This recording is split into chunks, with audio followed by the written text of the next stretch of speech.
Carlos Ramirez, owner of NVS Audio in Roselle, New Jersey. Today I want to talk about the Diamond Audio MS69CX. It is their coax subwoofer 6x9. It's a really good 6x9 by Diamond Audio, but it's not our favorite. Our favorite is the MP694. This is our favorite Diamond Audio coax. Our favorite 6x9 coaxial is the Hertz. Very close second is the Diamond Audio, and we would give this one maybe a third place. So the Diamond coax sub, first of all, sub is a marketing term.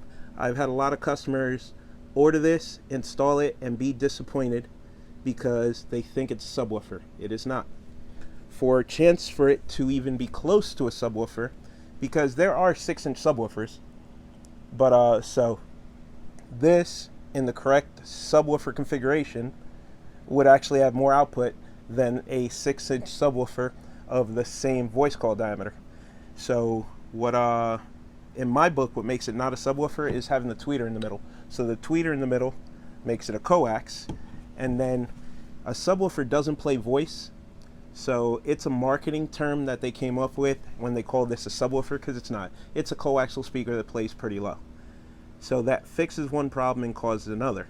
So being that it's got a large cone, because in order to make bass you need a big cone, and being that the woofer moves in and out, in order to make bass the woofer has to move in and out farther than a mid-range speaker or a tweeter. So it does not fit in a lot of the 6x9 spacers and adapters, which you need to install in bag lids. So if you see, this ring hits the top of the speaker. So we have it lined up at the bottom. On the top, it's actually crushing the cone. So far, the only rings that we've used are the ones that we make ourselves in-house. The only ones we've used that worked are the ones that we make in-house. The ones from American Hardbag fit perfect, especially if you're using their 5x7 to 6x9 kit. If you add their spacers, these work, and the Hertz Millet Pro work, and the SPL Show Neo 690s also work. So we got a set from Nagy. They were too small. He remade them for us, and now the other ones fit perfect. So it's just a little bit wider, but then you got to be careful because a lot of times you got to trim the outside to get it to clear the lock on the bag. It's a good speaker. It's a quality speaker. Something that I started doing now in my speaker tests is I drop it in the proper enclosure. So for this test, it was a saddlebag lid. So, and as I'm doing paperwork in my office, I have the speaker playing all day. That way I can get a really good feel for the speaker and how it sounds and where it's strong and where it's deficient. The tweeter on the speaker is really annoying, which is good for a motorcycle because you have to make the tweeter really loud so you can hear it over the exhaust and the highway. So in order to keep up with the low bass, they made the tweeter super duper aggressive, which is cool, which is fine, which is what you're supposed to do.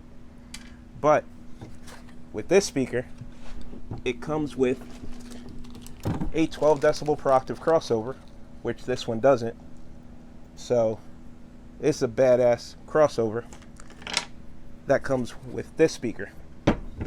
And then we also offer the NVS Audio 12 decibel per octave crossover, which has selectable attenuation, so you can reduce the output of the tweeter and keep it from blowing up when you run it in parallel. So this one just has a cap right here and a coil right here. So it does have two components, so it is a second order 12 decibel per octave, but it's not selectable. What's nice about the crossover that comes with the MP series is it's also 12 decibel per octave, cap and a coil, but it comes with a resistor. So if the tweeter's too aggressive, you wire it in series and it reduces the output of the tweeter, makes the tweeter quieter. I wish they offered it for this because my ear's ringing from listening to this tweeter all day. It's good for running when you're riding a bike. Makes it harder to tune, especially if you don't have a DSP, because when we were looking on the graph, it sounded good, but naturally playing with pink noise, it had the smiley face, which makes sense because you have a really aggressive tweeter, then you have a woofer that's designed to play lower than a regular 6x9 woofer. That's why they call it a sub. But the Coax sub is not bad. It's a good speaker. It's better than 90% of the motorcycle 6x out there. One thing that I do love about it, it is marine rated. It is water resistant. It has the rubber boot that I like to see under the tweeter protecting the voice coil. That is my one issue with the MP series. They call it weather resistant. They say it's motorcycle rated. The cone is definitely UV coated, but if you look in there, there is nothing protecting from water getting into the voice coil. There is no rubber boot. I like to see the rubber boot. So if one of the guys from Diamond wants to reach out to me and explain to me what that's all about, I don't understand how this rating stuff works. I understand that if you have the rubber boot, water can't get in the voice coil. If I do my test that I like to do and fill the speaker up with water and leave it overnight, this speaker will be fine. That one will be fine. This one, I don't think so. So, unless you guys have some magic going on in there, be careful with these on your speaker lids. And I still love them. It's still one of my top 2 motorcycle 6x. It's just use some lid condoms if you're rocking that. But we're not here to talk about this speaker. As a matter of fact, I'm going to do a review on this speaker next, and I'm going to play it alongside this speaker so you can hear these two head to head. So if you need help deciding which of these two to get, you're going to want to see this video and the video after it. But both high quality, super high quality. Diamond Audio makes really great stuff.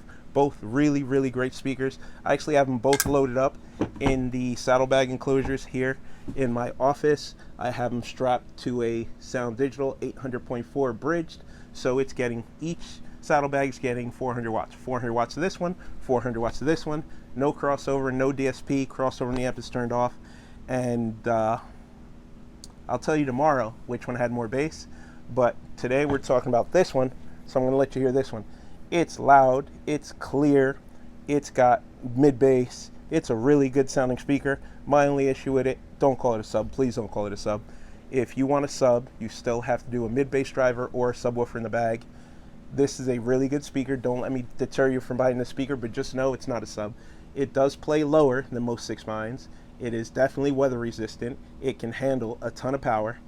One thing I don't like about it, it's got these tiny ass terminals, and I like to use thick cables, so I had to struggle to get 14 gauge, and there's no way in hell I'm getting 12 gauge wire in there. They fixed that problem on the MP series. You get a good size wire in there. So it's my only 2 issues with the speaker: the small speaker input terminals and the fact that they call it a subwoofer when it's not. But it's a good weatherproof 6x with a really loud tweeter that you can put in your saddlebag, not worrying about water destroying it, and you can run a really good amount of power to it. 400 watts all day. If you're worried that you might distort and blow it, 250, 300 watts, I guarantee you will love the way the speaker sounds. So enough of my gabbing. Let me go over my notes a little bit. Crossover, tweeter, and yeah, so I've got everything. So I'm gonna put it on the RTA, show you what the frequency response is with pink noise. Then I'm gonna play some tracks and let you hear the excellent output out of this speaker. And then in my next video, which will hopefully be tomorrow, I'm gonna talk about this one, and I'm gonna put them both head to head. So either way, Diamond Audio wins. Pink noise with all high bits.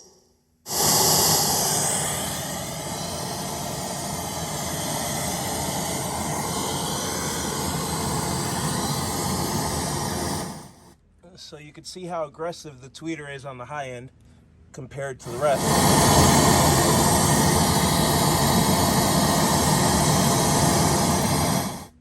It's not a bad thing, it's just a really loud tweeter.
Definitely a good sounding speaker. $310 for the pair. 100% water resistant. Excellent mid bass. Really loud tweeter. And you have diamond audio quality. You can't go wrong. In the next video, we're going to put it head to head with the 694.